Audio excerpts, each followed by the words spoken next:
There are many horrors in the galaxy of Warhammer 40,000, but few inspire as much dread as the Tyranids, beings from beyond the known universe, organisms engineered for consumption, extinction, and adaptation. A species with no culture, no diplomacy, no individuality, only the endless, all-consuming will of the hive mind. The Imperium has watched entire worlds disappear beneath their swarms, entire sectors stripped down to dust, and yet, for all their terror, for all their unstoppable hunger, the Tyranids have one weakness. Not a flaw in their biology, nor a limitation in their design, but something far more disturbing, something so terrifying that even the Tyranids do not understand it.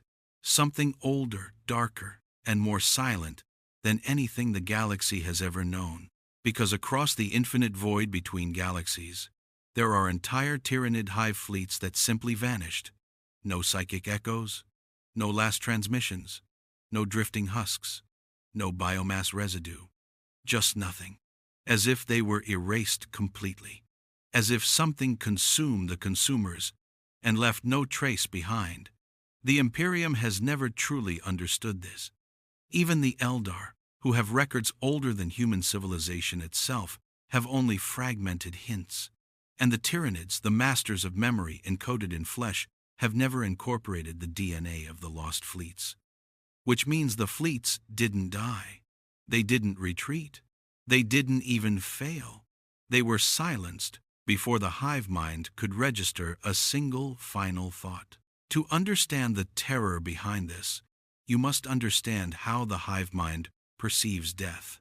Every organism, no matter how small, is a data point. Every spore is a sensory node.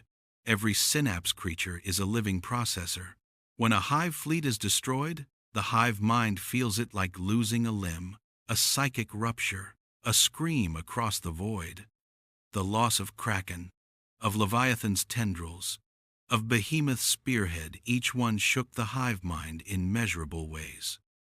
Psychic storms, biowave convulsions, subtle shifts in Tyranid behavior that ripple across the galaxy. The hive mind always reacts.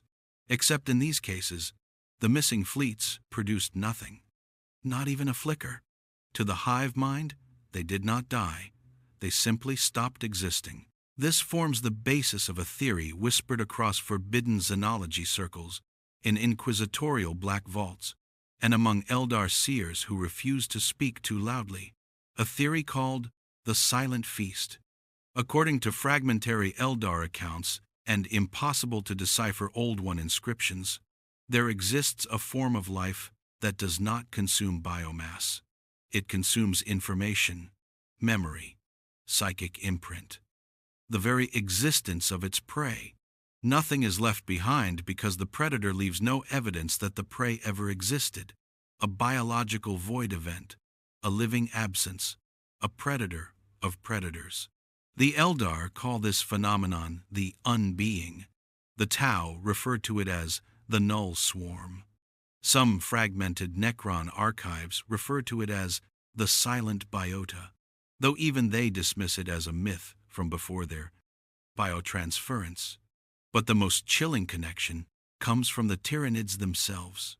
Deep within the recesses of their bioforms, xenobiologists have discovered anomalous genetic patterns, fragments that appear to reference organisms the Tyranids themselves cannot remember consuming, evolutionary ghosts, missing steps in their genetic history.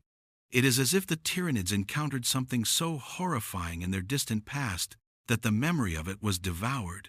The first time the Imperium noticed the pattern was through void watch stations placed in the intergalactic gulf. These stations monitored anomalies, gravitational distortions, or the telltale shadow in the warp that marks a Tyranid presence. One station, designated Helios Outpost 11, detected a hive fleet entering the void. Records suggest the fleet was roughly the size of Tiamat, perhaps even larger. Then, without warning, all warp shadows vanished. The outpost continued scanning for 17 years. Nothing ever emerged. It was assumed the Tyranids changed course. But later, when the Imperium cross-referenced Tyranid genetic data, there was no record of that fleet's existence at all. Every Tyranid strain that should have originated from that fleet was absent. Even the Hive Mind didn't acknowledge the fleet had ever existed. The outpost data should have contradicted this, but by the time the Inquisition returned to retrieve it, the servers were empty, all records wiped. Only the timestamp logs remained. Another clue came from the Halo stars, a region so inhospitable that even the Eldar avoid it. There are reports of splinter fleets that entered the Halo systems, chasing faint psychic signatures, perhaps the remnants of ancient species. They too vanished. But the disturbing detail lies in the debris fields discovered decades later. Everything was gone. No chitin, no spore clouds, no hibernation cysts, no bioplasma residue, not even trace radiation from Tyranid propulsion, just perfectly sterile void, as if something had passed through and absorbed every atom of biological matter. Even the asteroids showed signs of molecular smoothing, as if stripped down by something operating at a subatomic scale. This pattern repeats itself across regions too far apart to be coincidence. Tyranid presence detected. Tyranid presence goes silent. All matter disappears. All psychic signatures erased. All traces of conflict undone. Something is hunting Tyranids. Something efficient. Something patient. Something that understands the Tyranids well enough to consume them without triggering the Hive Mind's psychic alarm, which raises a terrifying possibility. Whatever is hunting them may not operate within the warp. It may not be detectable by psychic means. It may be older than psychic energy itself. This is where theories branch into cosmic horror. One possibility is that these predators are the remnants of the Old One's biotechnological arsenal entities specifically created to counter extragalactic threats. Perhaps the Old Ones, masters of biological engineering, foresaw the Tyranids billions of years ago and built something to stop them. If this is true, then the silent Biota are not hungry by nature, but by programming, a defense system left running long after its creators vanished. If that is the case, then the Tyranids are not invaders. They are intruders, who entered a galaxy armed with biological traps older than time itself. The second possibility is even worse. There may be other extragalactic superorganisms besides the Tyranids. Species that did not rely on psychic dominance or biomass assimilation.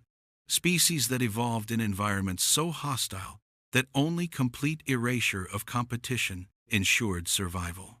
The Tyranids consume matter. The silent Biota consumes existence. The Tyranids overwhelm through mass. The silent Biota annihilates through precision. If these species ever clashed in the dark between galaxies, the Tyranids may have lost repeatedly, forced to flee toward the Milky Way not because they wanted to feed, but because they were escaping a predator that could wipe them out completely. A third theory proposes that the Silent Feast is not a species at all, but a condition of the universe, a region in the void where the laws of physics break down, a cosmic event zone where biology cannot survive. Perhaps the Tyranids wandered into gravitational anomalies, black hole clusters, or dark energy storms, so overwhelming that they erased everything in their path. But this theory fails to explain the total absence of debris. Even black holes leave radiation trails. The Silent Feast leaves nothing. Then there are the Zoats, a species with ancient ties to the Tyranids. The Zoats claim they fled the Tyranids because they refused absorption. But there are hidden records, rarely translated, that describe something the Zoats encountered before the Tyranids ever reached the galaxy. Something they call the Graven Nothing. According to their mythic cycles, the Zoats originally served as scouts, not for the Tyranids, but for something else. Something that consumed not life, but history. Something that swallowed not matter, but meaning. The Zoats claim they betrayed this entity and fled toward the Tyranids. believing the hive mind strong enough to resist it. But when they arrived, the Tyranids turned on them instead. If this account is even partially true, it means the Tyranids were not the first galactic-scale threat the Zoats encountered, and what terrified the Zoats makes the Tyranids look small. There is also the unsettling possibility that the Silent Feast is an evolution of the Tyranids themselves, a splinter of the hive mind that developed a new method of consumption so complete that it severed itself from the main consciousness, a form of biophagic ascension. If true, then the missing fleets may not be dead at all. They may be something else, something the hive mind can no longer control. But the last and most terrifying theory is simple. The Tyranids are not fleeing something. They are not being hunted. They are not being erased. Instead, the Silent Feast may be a natural predator for life on a universal scale, a correction mechanism embedded into reality, a form of entropy with intent, not good, not evil, simply necessary. When biomass concentration becomes too great, when life forms threaten balance, when consumption becomes exponential, the silent biota awakens. It is not hunting the Tyranids specifically. It is hunting anything that threatens the long-term equilibrium of the cosmos. And the Tyranids, by their very nature, break equilibrium more than any other species. If the silent biota is real, then the Tyranids may be its main target, not because of who they are, but because of what they represent: runaway biological growth without limitation. If this last theory is correct, it means the Milky Way is next, not because of the Tyranids, but because of the galaxy's response to them. The more biomass the Tyranids consume, the more organisms rise to fight them, the more psychic energy is released in war, the more likely the silent biota will follow. The Imperium might think they're fighting the greatest threat they've ever seen, but the truth may be far more chilling. The Tyranids might be the warning. The real danger may still be on its way. And when it arrives, there won't be screaming. There won't be battles. There won't be resistance. There will only be silence. But there is one final detail that researchers often overlook. Something so small, so subtle, that most Imperials dismiss it entirely. Across multiple dead systems, on worlds long abandoned, strange biological patterns have been discovered etched into stone, metal, and even ancient crystalline surfaces. These markings are not Tyranid, nor Eldar, nor Necron. They resemble no known language, but they repeat, always the same shapes, always the same orientation. Some xenolinguists believe they are warnings left by civilizations that encountered the Silent Feast long before mankind ever lit its first flame. One pattern in particular stands out: a circle within a circle, slowly collapsing inward. At the center is a void, a perfect absence of material.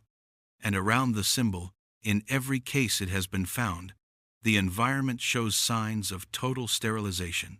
No microbes, no plant residue, not even dust particles, as if something swept through and removed every trace of existence.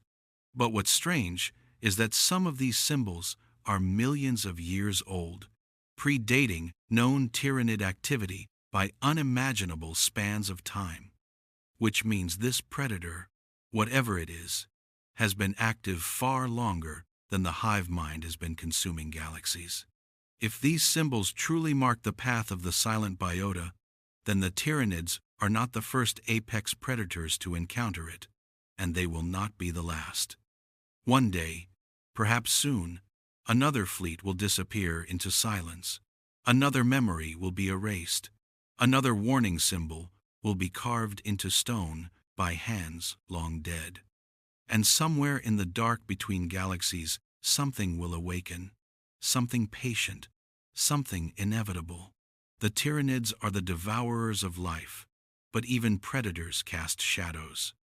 And somewhere, in a place beyond understanding, The shadow of the Tyranids meets a deeper darkness, a darkness that does not hunger, because hunger implies desire.